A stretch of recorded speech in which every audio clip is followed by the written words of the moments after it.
What's up guys, so today we have a very cool video for you guys. So we are comparing the GIBSON 335 and then we're comparing it with a BURNY kind of 335 copy.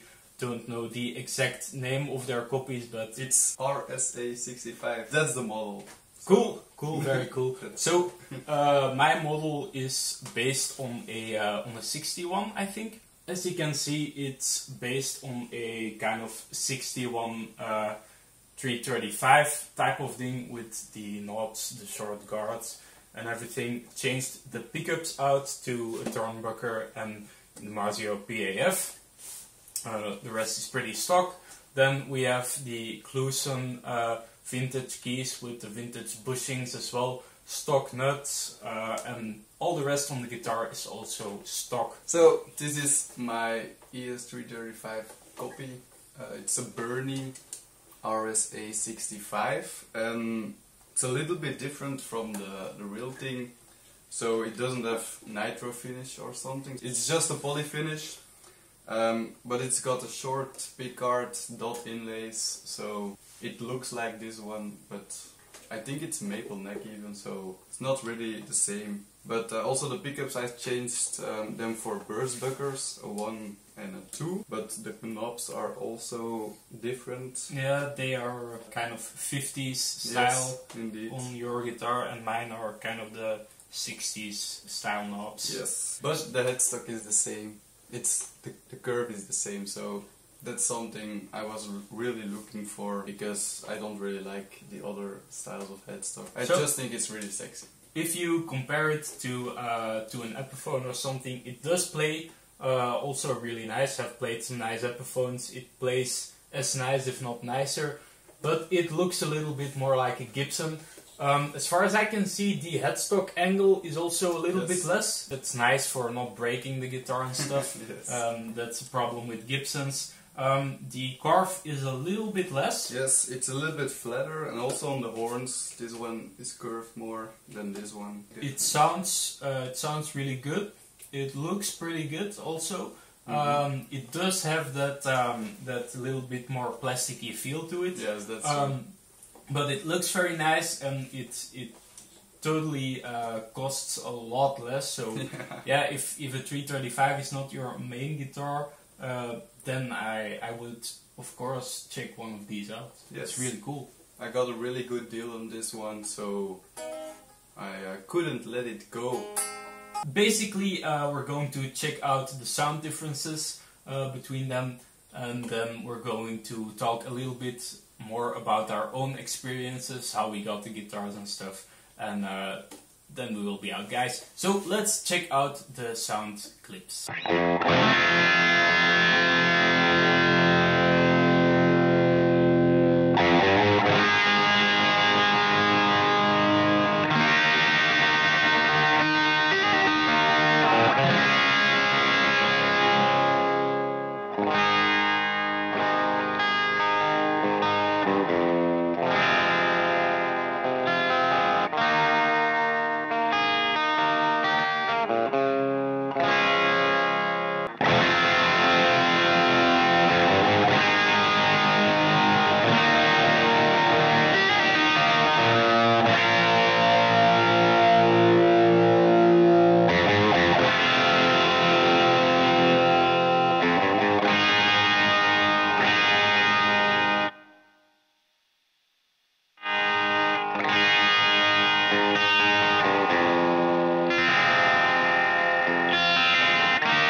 back, guys. We have our guitars here. Yeah, he's laughing because he doesn't do these type of videos every day. So whenever I'm doing something, he's like, "What the fuck is he talking about?" and stuff. But yeah. Okay, so we have the guitars. Let's talk a little bit more about how you got the guitar and why you like it. I was actually looking for an ES-335, but not really like a Gibson or something. I was first I was looking for like Aria. So I played an Aria, and that was really a shitty guitar, but it was 250 euros. So no, not really my thing. But then I found this one. I wasn't really expecting much because BURNY, I knew it, but I didn't think it was that good actually. So I went to the guy and he asked me 375 euros for it. So that's a really cheap price for this actually. So I just played it, and he played it very, very nice for what I was expecting. So I just got it, and now I'm really happy with it. The one thing I did is change the pickups out because they were really hot for me, and I like a low output pickup. So I put Burstbucker 1 in the neck and a Burstbucker 2 in the bridge, and now I think it really sounds like it should. For the rest, it's all stock. Until now, I really liked it.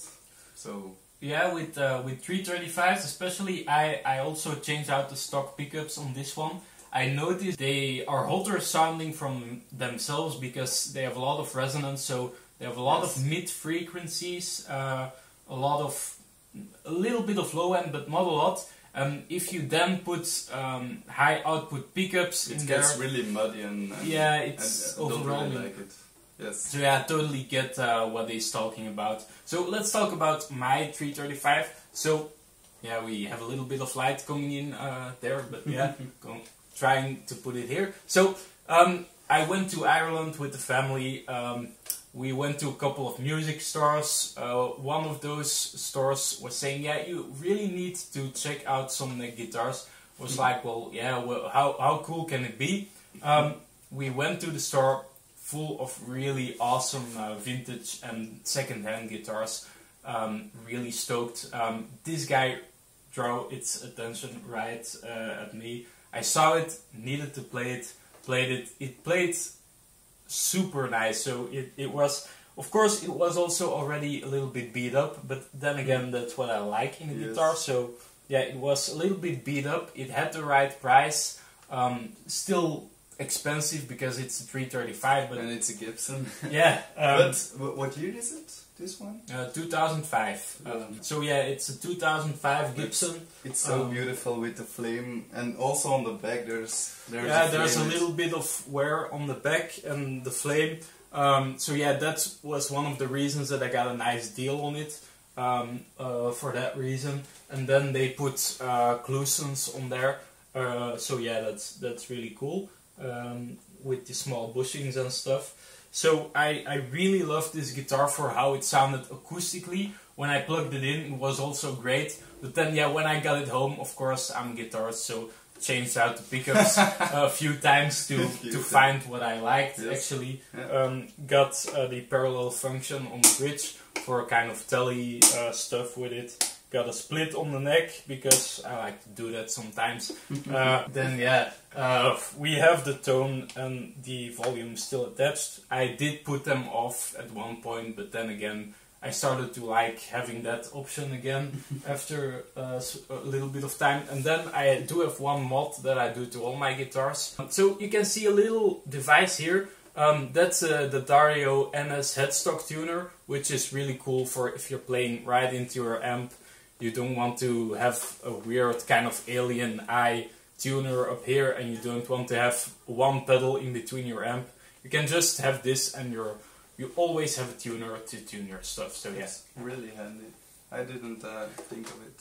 Yeah, and it's 20 bucks or something, so it's okay. Really like the guitar. So something we didn't did is maybe acoustic comparison a little bit. That's also one really good thing I like about an ES-335 is that you can just play it in your couch and you will not annoy anyone or something, and it really sounds nice.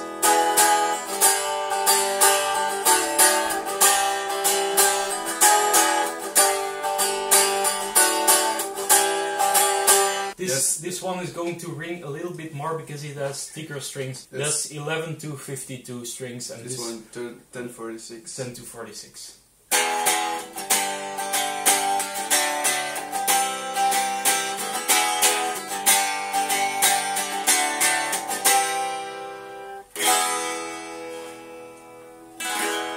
Nice. That's something I really like to do. Just sit on the couch and practice some scales or something, or just rock out. And yeah, in the end, if I'm going to be talking about my opinion on all the stuff, they both play really nicely. This one, of course, you feel that the price is a little bit lower, but it plays really nice. The frets are a little bit larger, I think, not especially the height, but they are wider, the frets, I think. Plays pretty nice. But the only thing that I can really notice is a little bit of the shape, and it feels plasticky because it has a plastic finish. But yeah, if you want to pay, price, I think it's a really good deal. More than 1,500 euros more just for the finish and kind of the mojo that it has. That's up to you if you really like that, like I do. Yeah, it was also, the story was on a vacation, saw it, felt really nice. It had the whole thing, so I needed to get it. But yeah, if that's not a big deal for you, if you like the feel of this guitar, it plays really nice, sounds really nice, then it's a great thing to have. Mm-hmm. So I definitely wouldn't knock on this one. And also the fact that the headstock is not looking super fucked up like the Epiphones and stuff. It's really nice. It has a really cool headstock. Yes, and also the tuners. That's something I think is really beautiful, and also the it vintage keeps in tune very well, in my opinion. Because sometimes you have Gibson guitars that the G just goes out of tune all the time. But we could just jam like this.